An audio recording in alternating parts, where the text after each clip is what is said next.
तर मंडळी, आज आपण बघत आहोत अंगारकी संकष्टी विशेष फणसाच्या गऱ्यांची भाजी। चला तर मग बघूया ही फणसाच्या गऱ्यांची भाजी कशी करायची। सर्वात आधी फणसाचे गरे काढा आणि त्यातील आठळ्या बाजूला काढून त्या आठळ्या थोड्याशा पाण्यात वाफवून घ्या। आता एका कढईत तेल गरम करा, त्यात घाला मोहरी, जिरे आणि ते तडतडले की त्यात घाला कढीपत्ता। कढीपत्ता तडतडला की थोडेसे फिरवून घ्या आणि त्यात घाला हिरव्या उभ्या चिरलेल्या मिरच्या आणि मिरच्या जराशा परतल्या की त्यात घाला हिंग। हिंगाचा एक छान वास दरवळेपर्यंत परतून घ्या आणि मग घाला हळद।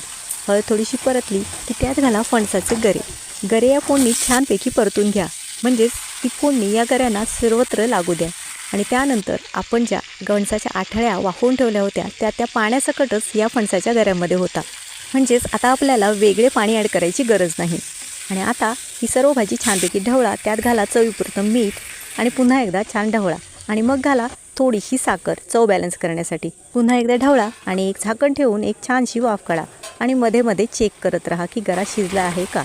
पुन्हा एकदा झाकण ठेवा आणि पुन्हा एक बारीकशी वाफ काढा। तर आता तुम्ही बघू शकता की भाजीतले पूर्ण पाणी आटलेले आहे आणि गराही शिजलेला आहे। भाजी एकदा ढवळून घ्या आणि वरून घाला ओले खोबरे। तुम्हाला हवे तेवढे ओले खोबरे वापरू शकता। खोबरे घातल्यावर भाजी एकदा ढवळून घ्या आणि वरून घाला बारीक चिरलेली हिरवी कोथिंबीर आणि गॅस बंद करा। तर आपली उपवासासाठी स्पेशल अशी फणसाच्या गऱ्यांची भाजी तयार आहे।